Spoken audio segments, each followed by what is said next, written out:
Varied lies and broken vows. A story of love, betrayal, and redemption. The night shift had a way of warping time. The factory hummed with the sound of machinery, the clang of metal against metal, the rhythmic hiss of steam. It was the kind of work that settled into your bones, grinding away at you until you barely noticed the passing of days. When my shift ended, I'd step out into the dim glow of early morning, the air thick with the scent of oil and sweat, and drive home, watching the sky lighten over the empty streets. By the time I crawled into bed, my wife, Deb, was already up, getting the kids ready for school. Kyle, 13, was hitting that stage where his voice cracked unpredictably, while Kayla, 10, was still clinging to childhood innocence. They were good kids. They deserved a happy home. Lately, though, I wasn't sure that's what we were anymore. I had always trusted Deb. We weren't one of those couples who lived in each other's pockets, questioning each other's every move. She worked as an administrative assistant for a small law firm, while I spent my nights at the factory. We barely saw each other except for weekends, and even then, exhaustion weighed heavy on both of us. At first, it was just small things. The way she started dressing a little nicer for work. The way she checked her phone more often, a slight smile playing at the corners of her lips. The way she'd stay late, claiming extra hours at the office, even though her paycheck never reflected it. I told myself I was imagining things. Paranoia, that's all it was. Until the computer entered our lives. We bought it for the kids, mostly a sleek, silver tower with a humming processor and a dial-up modem that screeched its way onto the internet. It sat in the corner of the living room, a portal to a world I barely understood. At first, Deb used it to email friends, reconnect with people from high school. But late at night, after the kids were asleep, I found myself sitting in front of the glowing screen, clicking through forums and websites that fed my growing unease. Men told stories, stories of wives who smiled during the day, kissed their husbands goodnight, and then, in the quiet hours, found comfort in the arms of another. It was easy, they said, easier than you'd think. A few secret emails, a meeting at a hotel during lunch breaks, a marriage unraveling in slow, silent betrayal. The thought burrowed deep into my mind. What if? I started checking her emails. At first, nothing. A few exchanges with old classmates, conversations about work, gossip about mutual friends. But something felt off. It wasn't what I found. It was what I didn't. There were gaps. Messages that didn't quite connect, replies that seemed too vague. I started wondering if she was deleting things. Hiding something. Hiding someone. I didn't want to be that guy. The jealous husband. The suspicious fool. But the more I watched, the more I noticed. How she laughed just a little too hard at her boss's jokes when we attended a company dinner. How her perfume lingered when she came home late. How she barely touched me anymore. Then came a day she asked me to fix Sandy's kitchen sink. Sandy, her sister, had always been trouble. Younger than Deb by a couple of years, she had a reputation for chaos. She married Bob, a man just as reckless as she was, and their relationship was a storm that never quite passed. Fights, affairs, breakups, reconciliations, it was a cycle. One I want to know part of. I didn't like Sandy. I didn't trust Sandy. And for good reason. As I pulled in her driveway that afternoon, I already had a bad feeling. The house was quiet. Too quiet. I knocked. No answer. I tried the door. Unlocked.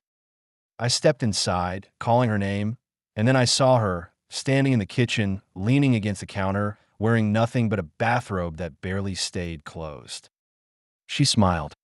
And I knew, in that moment, that I was walking straight into a trap. The drive to Sandy's house was short, but my mind was already weighed down with unease. She had called that morning, her voice sweet and persuasive, asking if I could fix a leak under her kitchen sink. "You're good with your hands, Ray," she had said, her words dripping with something I didn't care to acknowledge. "Besides, it'll only take a few minutes."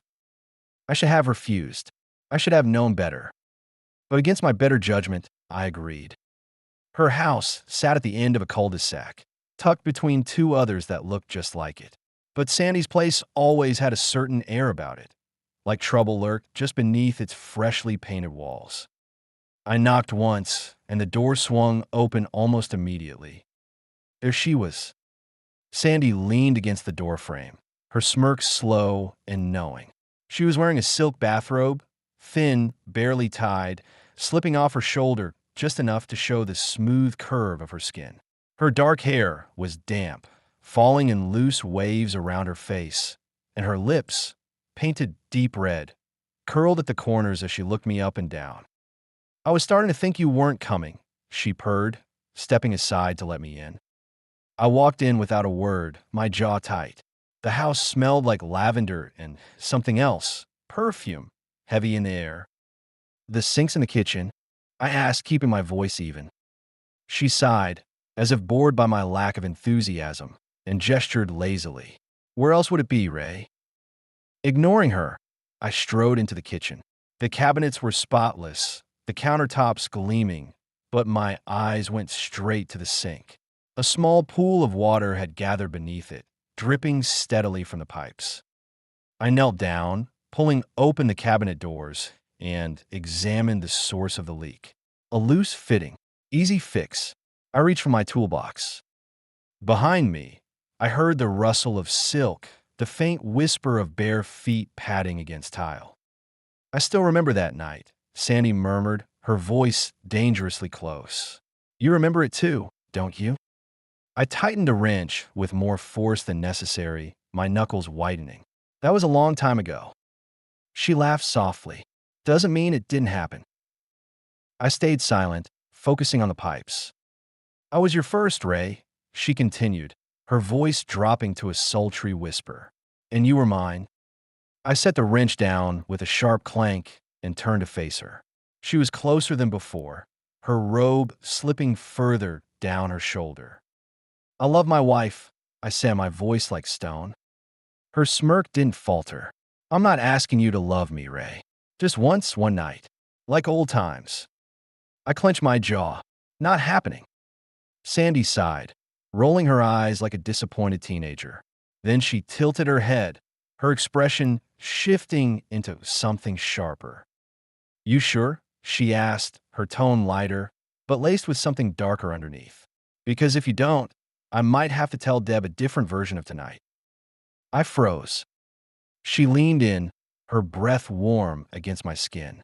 "A version where you showed up uninvited. Where you wouldn't take no for an answer." I stared at her, my stomach twisting into knots. "You wouldn't," I said, though I wasn't sure if I believed it. Her smirk widened. "Wouldn't I?" My pulse pounded in my ears. Sandy had always been trouble, but this was something else entirely. I took a slow, steady breath and straightened. "If you try to lie to my wife, I'll tell her everything. Everything about us, about how you've been trying to wreck my marriage. And unlike you, I have nothing to hide." Sandy's smile faltered for just a second. Then she scoffed, stepping back. "We'll see about that." I grabbed my toolbox and walked out, my gut churning with unease. As I drove away, a single thought settled deep in my bones. Sandy wasn't done with me yet. The house was dark when I pulled into the driveway, the glow of the street lamp casting long shadows across the lawn. Something felt wrong. A heavy knot tightened in my stomach as I stepped out of my truck. I hadn't heard from Deb all night. I had left messages. No response. I climbed the porch steps, my heart hammering against my ribs. That was when I saw it. Sandy's car, parked haphazardly by the curb. The sight of it sent a slow burn through my veins. Why was she here? I reached for the door handle. It wasn't locked. Inside, the house smelled of alcohol. The living room lights were dim, the air thick with something invisible yet suffocating. Then I saw them. Deb sat on the couch, her posture slumped, an empty wine glass dangling loosely from her fingers. Her eyes were glazed, unfocused, like she wasn't entirely present. Sandy sat beside her, legs tucked beneath her, watching me with a smirk curling at the edge of her lips. And then Bob. He stood near the armrest of the couch, adjusting the collar of his shirt, his knuckles turning white as he clenched his hands. He wouldn't meet my eyes. A slow, searing realization crept through my mind. Something had happened here. The air left my lungs as I took a step forward. What the hell is going on? Deb flinched at the sound of my voice. Her eyes flickered to mine, wide, guilty, full of something I couldn't yet name. Sandy chuckled under her breath. Well, look who finally decided to come home. Bob shifted uncomfortably. His presence in my house, standing inches from my wife, made my skin crawl. My fists curled at my sides. I turned back to Deb, my voice low and strained. Deb, talk to me. She swallowed, her lips parting, but no words came out. It was Sandy who spoke. You don't have to protect him, Deb, she said sweetly, running a finger along the rim of her wine glass. Just tell him the truth. I didn't understand at first. Then Bob cleared his throat. She had too much to drink, he stammered, rubbing the back of his neck. Things got out of hand. His words sliced through me like cold steel. I took a slow, measured breath. Out of hand.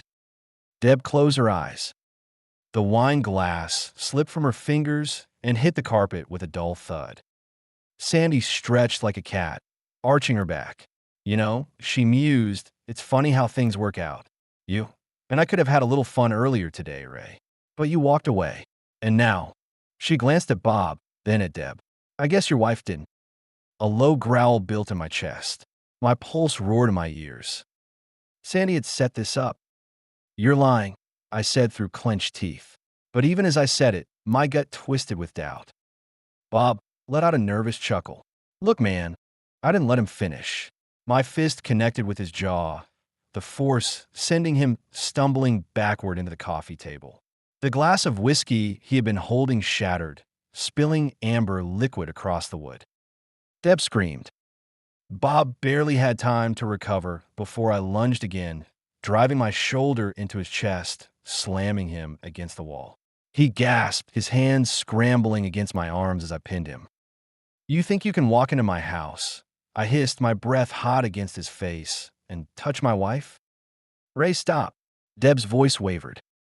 I felt her hands on my arm, weakly trying to pull me back, but I didn't move. My grip tightened on Bob's collar. Ray, she said again, softer this time. Please. That single word, please, cracked something in me. Slowly, my grip loosened. My pulse was still a wild, erratic drumbeat, but I stepped back, letting Bob slump against the wall. Sandy sighed dramatically. Wow, that was exciting. I turned to Deb, my chest heaving. Tell me, I demanded, my voice sharp and edged with pain. Did you? She shook her head, eyes filled with tears. I don't know. My blood turned to ice. What the hell does that mean? Deb pressed her hands to her temples, her breath hitching. I don't know, Ray. I don't remember everything. We were drinking, and then her gaze darted to Bob, and her expression crumbled. I just don't know. Bob wiped blood from the corner of his mouth. Nothing happened, he muttered. I saw red. I lunged again, but this time I felt something hard crash against the back of my skull. Pain. A blinding white flash. And then, nothing. Darkness swallowed me whole. A steady beep. The smell of antiseptic. The weight of something heavy pressing against my skull. I opened my eyes slowly, the fluorescent hospital lights stabbing into my vision. My head pulsed with a deep, dull ache, and when I reached up, my fingers brushed against a bandage wrapped around my scalp. Where the hell was I? Then it hit me, the memory, jagged and disjointed. Sandy smirking. Bob fastening his belt. Deb, pale and shaking on the couch. My own rage, white-hot and uncontrollable. I had swung at Bob, my fist colliding with his jaw, the satisfying crunch of bone. And then, nothing. I sat up abruptly, but sharp pain lanced through my skull, forcing me back onto the pillows with a groan. Take it easy. I turned my head. A man in uniform stood beside the hospital bed, arms crossed, watching me with a cool, measured gaze. His badge read Officer Andrews. You took quite a hit, he said. Lucky you didn't crack your skull open. I swallowed, my throat dry as sandpaper. What happened? That's what I'd like to ask you. He pulled out a notepad, flipping it open. Your sister-in-law, Sandy, says you attacked her husband unprovoked. Claims you came home early, found them talking, and lost it. I let out a sharp laugh. Talking? She also says you've been. He hesitated, glancing at his notes. That you've been aggressive toward her in the past. That you've made advances. My stomach turned to ice. She's lying, I said, my voice shaking with fury.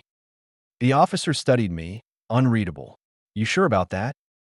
I forced myself to sit up again, gripping the sheets like they were the only thing keeping me grounded. I would never touch her.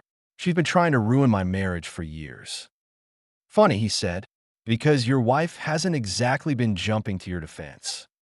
I felt like I had been punched in the gut. What do you mean? Officer Andrews exhaled, flipping his notebook shut. She's not pressing charges. But she didn't exactly say she believed you, either. I stared at him, my mind reeling. Look, pal, he continued, tucking his notepad away. I don't know what kind of family drama you've got going on, but here's what I do know. Your wife came home with another man. You lost your temper. And now, your sister-in-law is saying some pretty damaging things about you. I clenched my fists. I was set up. Andrews raised an eyebrow. Maybe, maybe not. Either way, my advice, lawyer up and get your house in order. With that, he turned and walked out, leaving me alone with the suffocating weight of betrayal.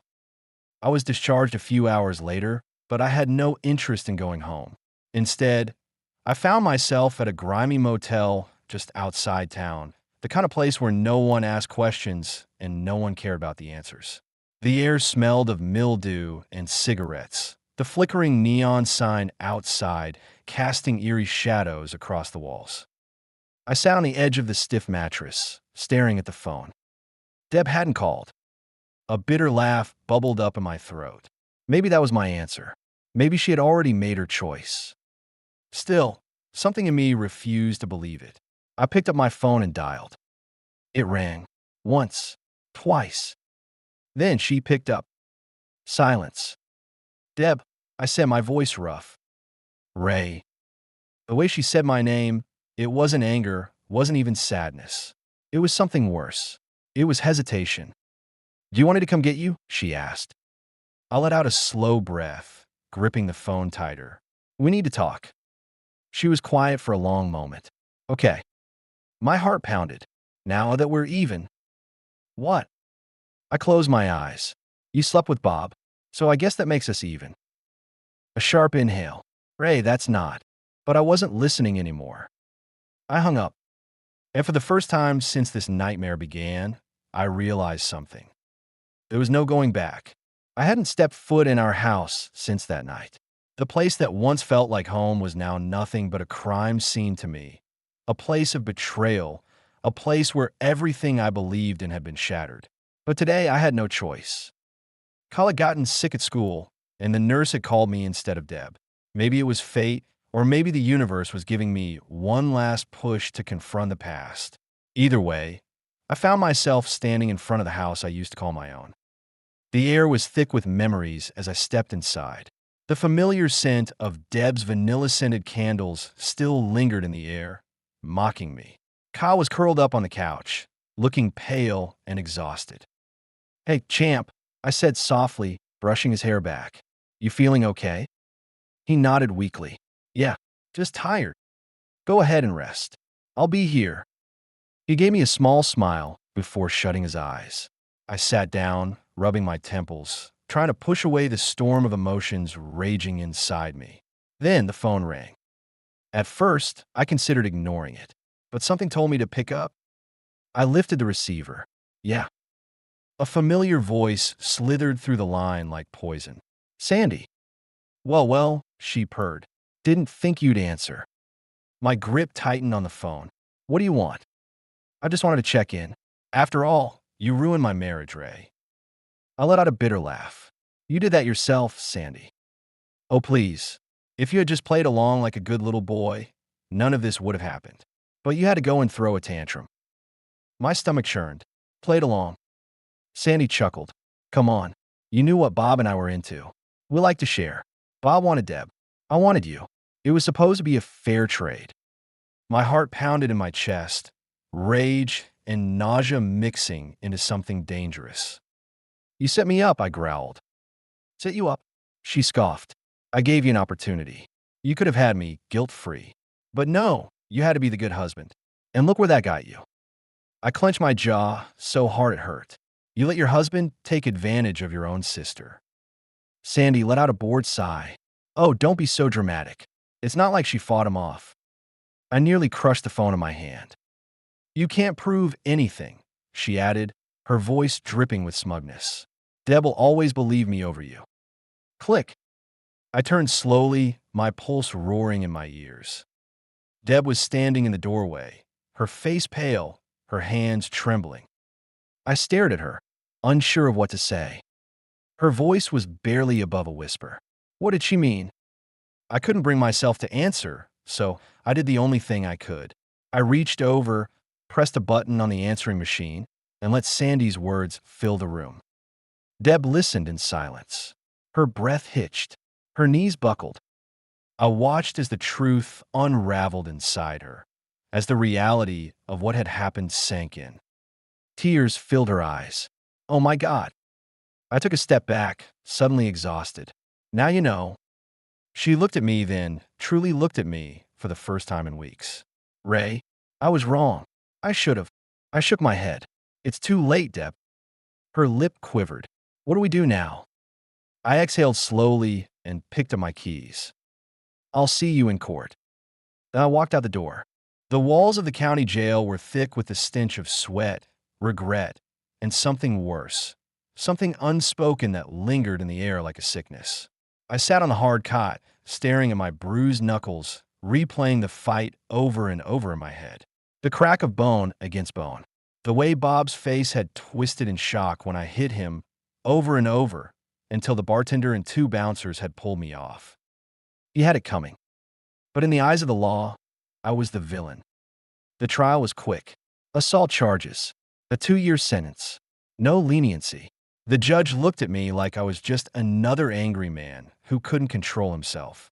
He didn't know what it was like to have his wife stolen, his life ripped apart, his trust shattered.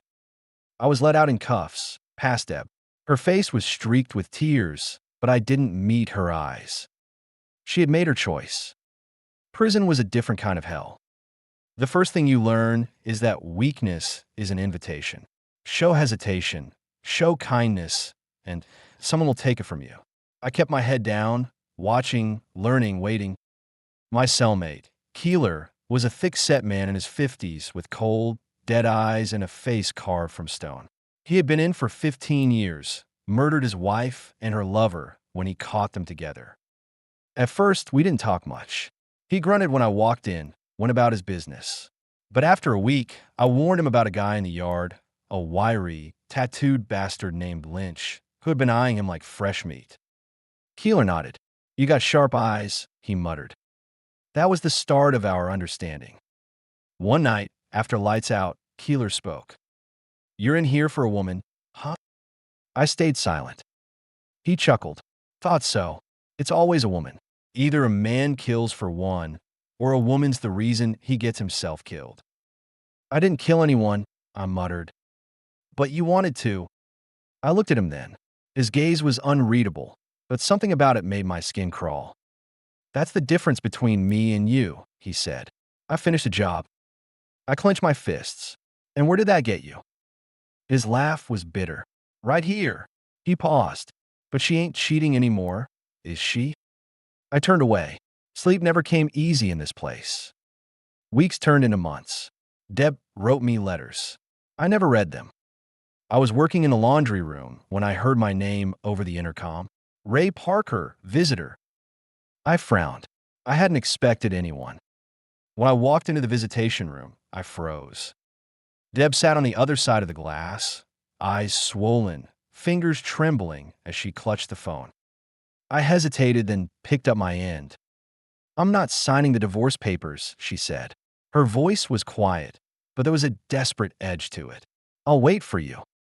I stared at her, searching for some sign of the woman I had once loved. But all I could see was the past, the betrayal, the lies, the night I found her on that couch, wrecked and broken, with Sandy and Bob standing over her. My jaw tightened. Don't. Her face crumpled. Ray, I made a mistake. I was drunk. I didn't. I slammed the phone down and walked away. I could hear her sobbing behind me, but I didn't turn back. Keeler was right. It's always a woman. The prison gates groaned as they slid open, a sound I had imagined for the last 2 years. Beyond them lay a world that had moved on without me. I stood still for a moment, letting the weight of it settle. The sky looked different, too open, too vast, like I had forgotten how freedom felt. A familiar car idled just beyond the gate. Angie Keeler, my cellmate's daughter, leaned against the hood, arms crossed, her eyes shaded by aviator sunglasses. She didn't wave, didn't smile, just nodded. I walked toward her, each step feeling heavier than the last. 2 years, she said as I reached her. I was beginning to think you'd rot in there forever. I shrugged. Almost did. She studied me for a moment before tossing me a pack of cigarettes. You look like you need one. I caught it but didn't open it. I had quit inside. Not much choice when they were a luxury. But the gesture meant something. We got in the car, and she pulled onto the highway, the city stretching out in front of us like a stranger I used to know. You know why I'm here, she said after a long silence. I did. Deb. She still loves you, Angie continued. She never signed the divorce papers. She wrote to you. Every week. I turned my head toward the window, watching the buildings blur past. I never read them. I know, she said, voice unreadable. But she still wrote them. Every single week. I exhaled slowly, feeling something tighten in my chest. She's waiting for you, Angie added. Where? Your old house. A laugh escaped my throat, hollow and bitter. Our house. Still yours, she said. She never changed the locks. That stopped me. The road stretched on, the silence between us thick. I didn't ask her to turn around. Maybe part of me needed to see it, needed to see her. The house looked the same. That was the first thing that struck me. The white siding, the cracked driveway, the porch light that flickered like it always had. As if time had stopped. As if the past 2 years had never happened. I got out of the car, my legs suddenly unsure. Angie stayed behind, knowing this part wasn't hers. I stepped onto the porch. My hand hovered over the doorknob. Then, before I could second-guess myself, I knocked. Footsteps. Then the door creaked open. Deb stood there, barefoot in an old t-shirt of mine, her hair longer, a little streaked with gray. But her eyes, those damn eyes, were exactly the same. For a moment, neither of us spoke. Then she whispered, Ray. I swallowed hard. Hey, Deb. She reached for me instinctively, then hesitated, fingers curling back. You're out, she said. Yeah. Another silence. It stretched, heavy with all the things we weren't saying. I wrote to you, she finally said, voice trembling. I know. Did you? I didn't read them. Her face crumpled slightly, like she had been holding on a hope that I had, that if I had read them, maybe it would have changed something. I looked past her into the house. Everything was the same. The pictures on the wall, the coat rack I built, even my old boots still sat by the door. You never changed anything, I said. She shook her head. I couldn't. The past pressed in on me like a ghost. I need to ask you something, I said, forcing myself to meet her eyes. She nodded, bracing herself. Why did you do it? My voice was raw, edged with 2 years' worth of pain. She flinched but didn't look away. I was drunk, she admitted. Stupid. I let Sandy and Bob manipulate me. But I didn't. I didn't want to hurt you, Ray. I swear to God, I never meant to. Does that make it better? No. She swallowed. I just want you to know the truth. I nodded slowly. And the truth is, you made a choice. She squeezed her eyes shut. Yes. A long, deep breath left me. I should have felt closure. Should have felt something snap into place. But all I felt was tired. I loved you, I said, my voice barely above a whisper. Tears slipped down her face. I still love you. I clenched my jaw. I don't think I can forgive you, Deb. Her breath hitched. I stepped back. The air between us shifted, like something fragile finally shattering. Goodbye, Deb. Her lips parted, but no words came out. I turned and walked back to the car, the weight lifting with every step. Angie was still waiting, the engine running. As I slid into the seat, she glanced at me. Well, it's over, I said. And for the first time in years, I felt free. The tires crunched over gravel as we pulled away, leaving the past behind. Some betrayals don't get second chances. Some love stories don't find their way back.